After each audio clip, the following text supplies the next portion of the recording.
Am I the idiot for banning my sister from ever seeing my daughter again? I, male 36, got married 12 years ago and my wife and I had a daughter Rebecca, female 10, my sister, Lindsay, never really liked my wife and I had to put some strong boundaries in place. It was not a good time and Lindsay really hated my wife more since she said I was choosing my wife over family. Well, 2 months ago my wife's father got really sick and after a long talk we decided that she will go take care of him until he passes away. That's the last of her family. We thought he would move in with us but he wanted to go home. So my wife packed her stuff and flew across the country to him and is his full-time caretaker. He probably has a month or 2 more. When Lindsay heard about this, she made a comment at dinner when Rebecca was at the table that my wife had abandoned her. This was the last straw and I went no contact with her. Rebecca really loves her aunt though, and it's been hard. Rebecca wants to hang out with her aunt, and I have refused to let her. I work from home and yesterday around lunchtime I couldn't find her. There is a note in her room saying she went to have lunch with Lindsay. I was furious and tracked Rebecca's phone, the first time that has ever happened, and they were at a restaurant. I got there as fast as possible and grabbed my kid. I told Lindsay she will never see my daughter again. This started an argument, and I literally walked out halfway through. Rebecca the whole time was crying and I asked for her phone. She gave it to me and I deleted her aunt's contact information and told her you will never be talking to her again as long as you are a minor. She was crying even more. I told my wife, and she thinks I did the right thing and has been on the phone with Rebecca a lot since it happened. I have been fending off calls from all my family calling me a jerk. I need an honest option since Rebecca and my family sure think I am awful. Now for a few comments before the update. Not the idiot. Your sister took a 10-year-old out of her home without informing either parent. She planned it in advance and likely asked your daughter to keep it a secret from you. And people are calling you a jerk? What if you didn't find the note? How many times could this have happened before? In the future? Definitely not the idiot, and shame on anyone who tells you otherwise. Comment 2. Not the idiot. But please have a gentle discussion with your daughter. Right now she thinks you are being mean and barring her from seeing her aunt for no reason. Explain your initial reason in a way she can understand. Then tell her how scared you were when you did not know where she was. That her aunt taking her somewhere without your permission was really wrong. Right now there is a strong chance if your sister showed up again your daughter would go with her. Your daughter feels she is being punished and kept from her beloved auntie for no good reason. You have to make her understand that what the aunt said was unacceptable. Maybe tell her it is not permanent, even if it is, but aunt has to be on timeout essentially. And now that she took your daughter like that it proved you cannot trust her even more so now she needs a longer timeout. Do whatever you can to explain and make her realize if she does go with her aunt again the aunt will be in serious trouble, and that will make it even longer before they can truly hang out again. Right now if she goes with her and she sees it as she has nothing to lose but will get to spend time with her. Now for the update. So it has been like 2.5 weeks since all this happened. Thank you to everyone that responded. So after this whole mess, me and my daughter traveled to where my wife and her dad are. We are all going to stay there until her dad passes away and I have a feeling it will be soon. He is not doing well. Rebecca is still kinda upset that she won't see her aunt again, but having her mom around really helps. My wife and I discussed it for a long time, and we decided to make a paper trail about what happened, so all that happened is now on record. My family kept blowing my phone up for a bit until I told them she is lucky I didn't call the cops. They got quiet for a bit, and according to my cameras, showed up at my place. It took them a while to figure out we left to be with my wife. Now Lindsay, yesterday it must have sunk in that I wasn't joking and she called so many times and I gave in to see what she had to say. It was a long apology on her end and asked if she could see Rebecca. I told her no, that she needs to stay away and she crossed a huge boundary. She asked if she could talk to my wife, so I put her on speaker. Lindsay then apologized to my wife about what she did. My wife was quite brutal and basically said if she really meant it then stay away from them. At the moment, Lindsay won't be seeing my daughter again for a bit. If she does stay away then maybe she will see us on Thanksgiving and Christmas. If she doesn't behave then probably won't see my kid until she is 18. Again thank you to everyone for the good advice. Edit, she knows why, it was explained. Still Lindsay was a huge part of her life. It's like when you have a friend that is great to you but she is awful to others. I can be her friend since she is nice to me and ignores what that friend does to others. Comment 1. I really think you need to explain to Rebecca why she can't see her aunt. Explain the sequence of events and constant abuse toward her mother. If you don't she will only get her aunt's version and will likely keep seeing her once she turns 18. Then the original poster responded with, we did explain it to her, she knows in child-friendly terms. A lot of what she did is not suited to be heard by a young kid. There are a lot of bad blood / other stuff, she knows the basics, especially what happened in the post. When she is older we will explain in more detail. She is having trouble due to Lindsay being a huge part of her life and she lost her. She still misses her and is dealing with Lindsay wasn't a good person to mom/me, but she was good to her. That since she was good to me, why can't she be around me? Comment 2. Make sure you explain to Rebecca why you don't want Aunt around her, i.e. she took her without permission, which scared you in a major way, breaking your trust, and was saying bad things about mom that weren't true just to upset her and make her upset with mom.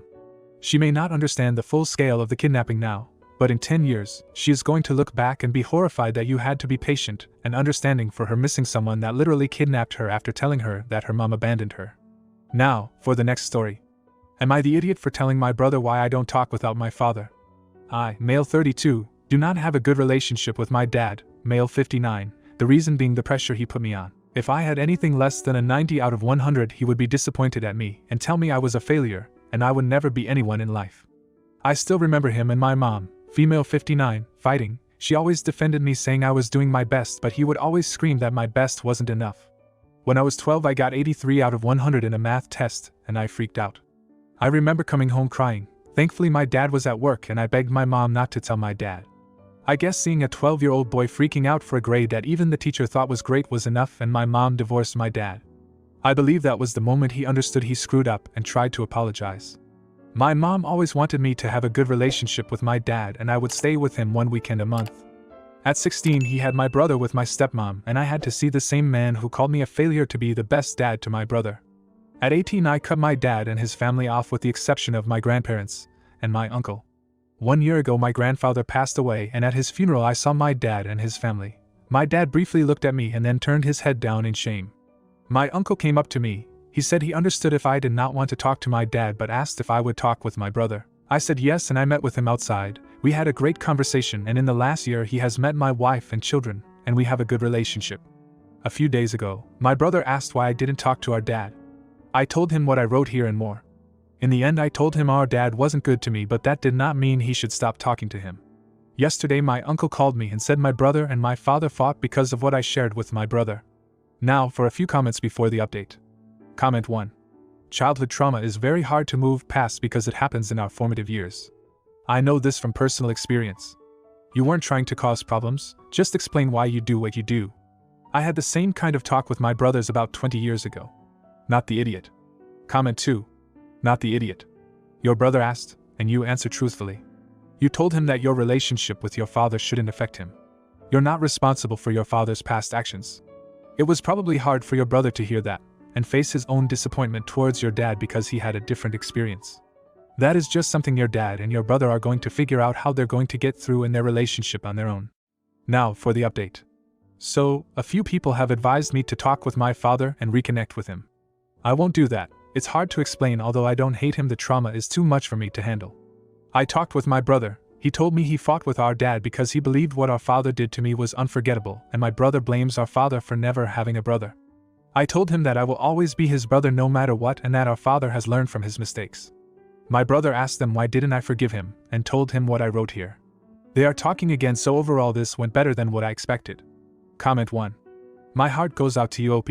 Info. How old were you when your brother was born? What's the age gap? He mentioned not having a brother, so was he too young/baby when you hit 18 and left? Then the original poster responded with, I was 16 when he was born. Since my parents divorced, I would spend a weekend a month with my dad, so from 16 to 18 I saw him sometimes. Comment 2. I'm sorry people are pushing you to reconnect with an abuser. That's abuse in and of itself, and you don't deserve that. Hold your ground, that helps you heal. Now, for the next story. Am I the idiot for telling my fiancé my daughter has to be in our wedding? I, male 45, have a daughter P, from a previous relationship. I divorced my ex-wife on good terms and we share 50/50 custody of P. She is now 11. After I divorced my ex-wife I met my now fiancé S. S and my daughter got along very well. After 5 years in my relationship with S I proposed. S was super excited and wanted to start planning right away. She looked at venues and started asking her friends to be her bridesmaids. She then told me she wanted her niece to be a flower girl, which I had no problem with, but I said I also wanted P to be a flower girl. S looked at me funny and then said that she didn't think that P would fit the part. I got angry and told S that my daughter would be at our wedding. S started to become upset and said that the girls in the wedding were up to her and P wouldn't be one of them. I told S that if P wasn't in the wedding then there might not be a wedding. I stormed out and took P to get ice cream. P knows we are getting married and told me she thinks she will look pretty. Whatever dress S decides she should wear, this broke my heart, and I decided to text S. I told her I would be staying with a friend to think this over. My mother-in-law texted me saying I was overreacting and that my daughter doesn't have to be in my wedding, and I was an ass for saying that I would cancel. So did I take it too far saying I will cancel? Am I overreacting or just being a good dad? Now for a few comments before the update. This is a big red flag. If she doesn't want to include her stepdaughter in her wedding, then don't expect she will include your daughter in her life. Comment 2. Not the idiot. Props to you for standing up for your daughter. That's exactly what a good dad should do. Your fiancé is trying to diminish your daughter's role in your wedding. I'd be concerned that'll carry over to other parts of your life too. Whatever bullshit she means by her not fitting the part sends up huge red flags to me too. I have kids, and this would be deal breaker for me. Now for the update. Hey Reddit. Thank everyone for all the kind words and suggestions. To answer a few questions, my daughter is not disabled, chubby, or having an awkward phase, braces/glasses. I did ask if P could be a groomsman. S immediately shot me down. S is 39, she is the same race as my daughter, this is her first marriage. I tried to answer as many comments as possible. I came home to talk to S today. When I pulled in our driveway, my mother-in-law was sitting there in her car. I got out and went inside trying to avoid talking to mother-in-law. S was sitting at the kitchen table and I joined her. She sat in silence, so I asked the first question, why does P not fit the part, and why don't you want her in the wedding at all? Her answer full-on shocked me. She quietly said, I was hoping that after the wedding you could become a holiday visit-only dad. I didn't want her in the wedding so she wouldn't be in the photos around the house since she wasn't going to be around much. I kept my cool, calmly took her hand, and pulled my engagement ring off. Her eyes started to tear up. She said we shouldn't end the marriage over this and that she can change. I told her the damage was already done. I told her I wanted her things moved out by next week and that she could come get them when my daughter wasn't home. The house is in my name and I paid for it. I was allowing her to get her furniture that she paid for. She stormed out and mother-in-law came knocking on the door saying I was being unreasonable. I couldn't imagine only seeing my daughter 3 or 4 times a year. The fact that S wanted me to give up part of my custody blew me away. I'm sitting on my couch just in shock. Our honeymoon was supposed to be in Hawaii. Looks like me and P will be going instead. Comment 1. Holy poop. First things first, you are an amazing father. Good on you for having P's back. Second, your ex-fiancée is an absolute witch. Like, how big is her bag? It must be massive to hold all that audacity. She really wanted to take your daughter out of your life and replace it with whatever family you two decided to have. You did well by keeping calm, my anger issues could never. Third, I know it hurts and you're likely in shock, but know that you did the right thing. Surround yourself and P with people who love and support you, and take comfort in the fact you dodged a massive bullet. Comment 2. You are a great dad and you deserve better. It hurts, but better to know now than down the line after you were married. Sending all the love to you and your daughter. If you like this video, you'll probably like these too. Also, while you're here, please consider subscribing. It's your support that keeps this channel alive and allows me to make better and longer videos. Have a great day.